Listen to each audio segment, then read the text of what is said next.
Selamat sore Bapak dan Ibu. Assalamualaikum warahmatullahi wabarakatuh. Shalom, Om Swastiastu, Namo Buddhaya, salam kebajikan. Selamat datang Bapak dan Ibu, para kemitraan yang bekerja sama dengan program KKNM PPM Universitas Padjadjaran Bandung. Di sini saya mengucapkan pertama-tama terima kasih Bapak dan Ibu atas waktunya.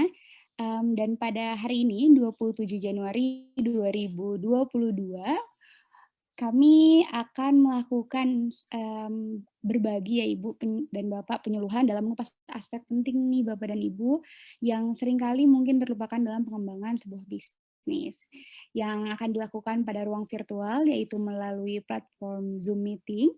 Di sini kita akan melakukan beberapa, presentasi, yang di mana karena adanya kendala dalam device dan juga jaringan, maka kami putuskan untuk mengadakan acara ini dengan bentuk suara. Jadi Bapak dan Ibu, kami memang tidak mewajibkan untuk menyalakan kamera karena beberapa dari Bapak dan Ibu kemitraan juga tidak bisa untuk menyalakan kamera. Maka tidak apa-apa ya Bapak dan Ibu, kami izin untuk melakukan presentasi mengenai the gold points in developing your business. Kami dari KKN, subkelompok 4, Wirausaha Pangan yang Sehat dan Produktif. Selanjutnya akan dilanjutkan oleh teman saya, yang akan melanjutkan Ibu dan Bapak penjelasan dari apa yang dimaksud dengan the gold points in developing your business ini. Baik, waktu dan tempat kami persilahkan.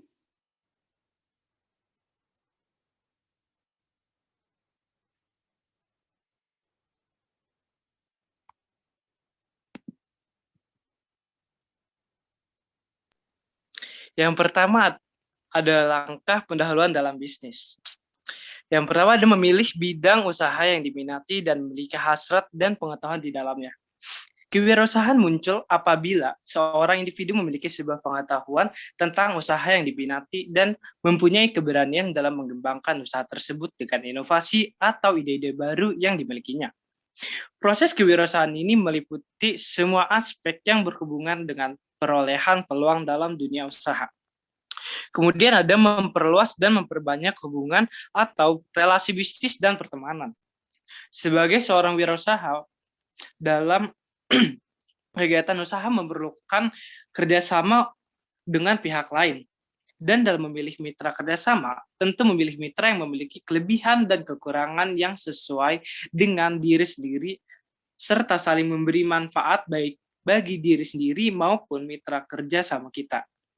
Oleh karena itu, kerjasama tidak dilakukan untuk keuntungan sepihak saja, melainkan harus disesuaikan dengan kesepakatan yang telah disepakati dan dapat menguntungkan kedua belah pihak. Kemudian ada memilih keunikan dan nilai unggul produk atau jasa sendiri. Nah, suatu usaha dapat dilakukan yang sesuai dengan keahliannya maupun kemampuan pelayanannya. Kebanyakan orang tidak sadar ketika memulai berbisnis, terjebak di dalam fenomena banting harga, padahal ada kalanya harga bukan segalanya. Anda harus bisa mencari celah dan ceruk pasar yang unik. Anda harus menentukan posisi Anda di dalam peta persaingan usaha. Jika Anda menilai terlalu tinggi jasa atau produk Anda, sementara hal yang Anda tawarkan itu tidak punya keunggulan yang sangat spesifik dan memiliki nilai tambah, maka orang akan berpaling kepada usaha sejenis dengan harga dan kualitas yang jauh lebih baik. Kemudian ada menjaga kredibilitas dan brand image. Menjaga kredibilitas dan brand image ini akan dijelaskan pada slide berikutnya. Mari kita selanjutnya ke berhemat dalam operasional secara terencana serta sisihkan uang untuk modal kerja dan penambah investasi alat-alat produksi atau jasa.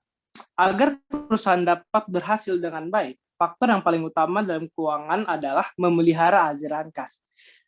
Mengatur pengeluaran dan penerimaan secara cermat, kekeliruan dalam memilih aluran khas akan menghambat operasional perusahaan dan mengakibatkan perusahaan tidak lancar. Sebaiknya untuk keperluan sehari-hari, pemilik perusahaan mencadangkan alokasi dana secukupnya saja untuk biaya hidup dan keperluan pribadi dalam bentuk gaji tetap komisaris atau pemilik, atau disisihkan sebagian saja dari laba tahunan. Namun, jangan mengganggu arus kas perusahaan untuk kepentingan pribadi yang tidak ada urusannya dengan produktivitas usaha. Ya, boleh selanjutnya. Nah, untuk penjelasan yang tadi tentang menjaga kredibilitas dan brand image. Yang pertama ada reliability atau keandalan, yaitu kemampuan untuk memberikan layanan sesuai dengan yang dijanjikan dengan terpercaya, akurat, dan konsisten. Kemudian ada responsiveness atau daya tanggap, yaitu kemauan untuk membantu pelanggan dan memberikan layanan dengan cepat serta mendengar dan mengatasi keluhan atau komplain yang diajukan konsumen. Kemudian ada assurance atau kepastian, yaitu berupa kemampuan untuk menimbulkan keyakinan dan kepercayaan terhadap janji yang telah dikemukakan kepada konsumen.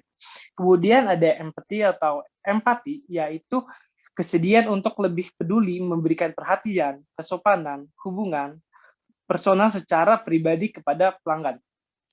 Yang terakhir ada tangible atau berwujud, yaitu berupa penampilan fasilitas fisik, peralatan, dan berbagai media komunikasi. Nah, untuk pendukung terbesar dalam usaha, yang pertama ada jenis badan usaha. Nah, ini terdapat banyak sekali jenis usaha, dan sebelum memulai bisnis, Anda harus memilih yang mana yang paling cocok untuk situasi industri dan pajak Anda. Kemudian ada kompetitor terbesar.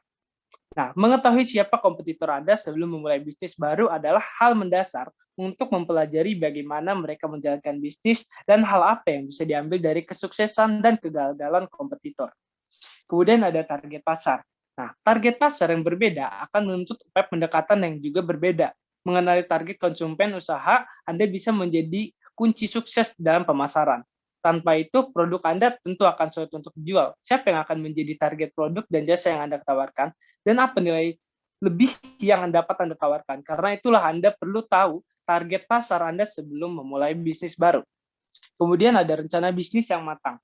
Rencana bisnis Anda adalah petunjuk dalam jalan kesuksesan bisnis Anda.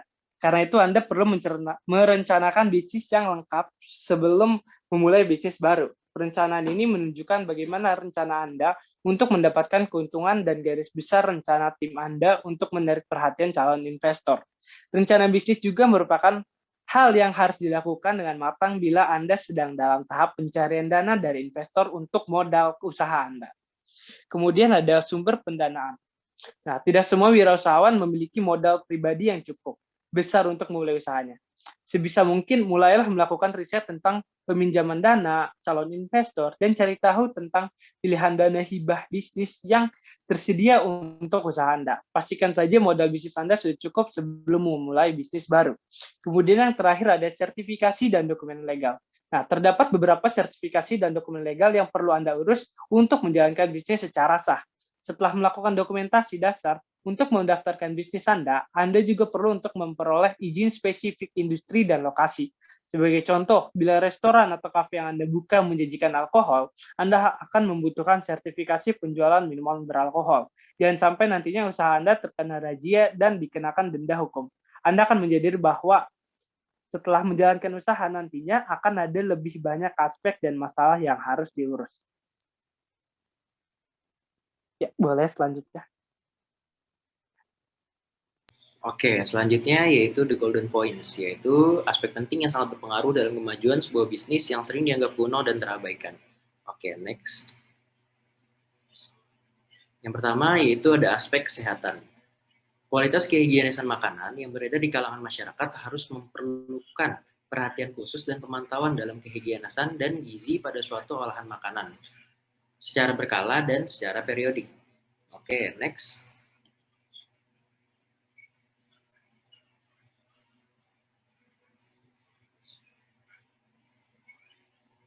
Selanjutnya yaitu bagaimanakah syarat-syarat kualitas makanan yang dapat atau layak dikonsumsi oleh masyarakat.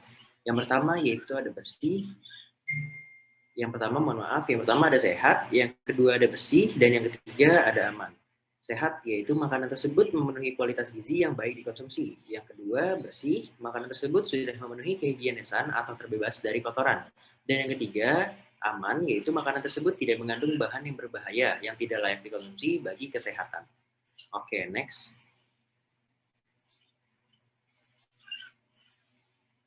Selanjutnya yaitu ada apa akibat bila makanan yang dikonsumsi tidak layak untuk dikonsumsi. Yang pertama yaitu ada keracunan makanan karena makanan yang kadaluarsa atau mengandung bahan berbahaya yang tidak baik dikonsumsi. Yang kedua yaitu dapat menyebabkan diare, tipus, kolera, dan disentria makanan tersebut sudah basi atau mengandung bakteri yang berbahaya. Yang selanjutnya yaitu dapat menimbulkan penyakit berbahaya seperti kanker karena bahan makanan tersebut menggunakan pewarna tekstil, pemanis buatan, dan pengawet. Yang keempat yaitu dapat menyebabkan resiko cacingan karena kontaminan makanan sayur mentah dan pengolahan makanan. Dan yang terakhir dapat menyebabkan kerusakan pada sistem saraf karena banyaknya penggunaan penyedap rasa yang berlebihan. Oke, next. Selanjutnya ada pola pengendalian mutu pengolahan makanan. Yang pertama, kita harus tahu sebagai seorang bisnis bahan makanan apa yang digunakan. Lalu yang kedua, dalam proses pengolahan makanannya bagaimana. Lalu yang ketiga, ada kondisi sanitasi tempat atau bangunan. Selanjutnya, ada sanitasi peralatan. Yang kelima, higienis orang yang mengelola pangan harus kita jaga juga karena akan mempengaruhi juga dari kehigienisan makanan yang akan diproduksi. Dan yang selanjutnya, yang terakhir, yaitu sanitasi tempat penjualan. Oke, next. Tidak memenuhi syarat kesehatan, mengapa tidak boleh dipasarkan? Yang pertama, yaitu dikhawatirkan mengandung racun atau zat lain yang dapat membahayakan kesehatan. Yang kedua, adanya penambahan bahan yang bersifat racun seperti pengawet, pemanis, dan pewarna yang bersifat racun. Yang ketiga, bahan makanan kadaluarsa. Yang keempat, pengolahannya tidak higienis sanitasi. Nah, ada beberapa catatan penting nih yang perlu diperhatikan. Yang pertama yaitu kontaminasi pada makanan, yang kedua ada proses terjadinya penyamaran, yang ketiga sumber kontaminasi, dan yang keempat higienis sanitasi tempat pengolahan makanan. Oke, selanjutnya akan dilanjut oleh teman saya, Iqbal. Oke, untuk selanjutnya ada aspek produktivitas. Nah, kenapa aspek produktivitas ini penting? Aspek ini menjadi sebuah tolak ukur bagaimana sebuah bisnis akan berkembang dan bagaimana secara maksimal dalam segi penjualan maupun pelayanannya. Oke, next. Oke, yang pertama ada efisiensi. Nah, efisiensi ini tuh merupakan suatu hal yang penting dalam perusahaan, di mana efisiensi ini tuh merupakan keuntungan dari yang didapatkan oleh perusahaannya. Namun banyak juga perusahaan yang tidak mempunyai standar dalam menentukan tingkat efisiensi, sehingga perusahaan tidak dapat mengetahui apakah perusahaan yang dijalankan tersebut telah efisien atau tidak. Oke, next. Nah, yang kedua ada kemampuan sumber daya manusia. Nah, melalui sumber daya manusia, perusahaan dapat dikatakan produktif atau tidak produktif. Nah, contohnya ada dua orang, A dan B, diberikan material dan waktu yang sama. Namun, A dan B dapat menghasilkan hasil yang berbeda. Jadi, apabila perusahaan ingin produktif, maka perusahaan harus memiliki standar minimal kerja. Oke, next. Nah, ada lagi yang terakhir yaitu teknologi informasi. Nah, di era digital ini, hal lain yang menunjang produktivitas kerja ialah teknologi. Nah, dengan adanya teknologi pekerjaan, dengan adanya teknologi, nah si pekerjaan itu menjadi lebih cepat juga dan mudah. Sebagai contohnya, nah ada internet, jadi informasi ini tuh dapat diperoleh dengan mudah. Jadi misalkan kita ingin menginginkan sesuatu ataupun ingin mencari informasi tentang sesuatu, kita bisa lewat internet. Okay, next. Nah, dilihat dari aspek-aspek di atas, ada beberapa hal yang bisa kita lakukan. Nah, yang pertama ada meningkatkan pemasaran dan perluasan jaringan. Nah, dengan produktivitas yang tinggi, perusahaan dapat memperluas wilayah pemasaran dan meningkatkan penjualan. Nah, caranya itu bisa melalui platform online seperti GoFood dan juga GrabFood. Yang kedua, ada pengembangan produk. Nah, contohnya, misalkan ada perusahaan minuman bersoda. Nah, perusahaan dapat mengembangkan produk dengan menghasilkan minuman tanpa soda. Nah, jadi hasilnya tuh biar kita mempunyai produk yang bermacam-macam, tidak satu saja. Nah, yang terakhir ada peningkatan mutu hasil. Nah, yang dimaksud peningkatan mutu hasil ini merupakan hasil akhir dan proses kerja. Nah, jadi kita melihat dari output-nya, bagaimana hasilnya. Dengan ditingkatkan mutu hasilnya, bisa saja rasa yang kita hasilkan itu lebih menarik dan lebih enak. Oke, next. Oke, mungkin sekian dari kami. Selanjutnya dikembalikan ke MC. Baik, terima kasih kepada rekan-rekan yang telah menyampaikan juga memaparkan materi. Untuk Bapak Ibu sekalian, kami mengucapkan terima kasih yang sebesar-besarnya sudah mau bekerja sama dengan kami sebagai kemitraan yang akan kami bantu dan sudah meluangkan waktunya untuk melihat juga mendapatkan materi dari kami mengenai pemaparan The Golden Points tadi.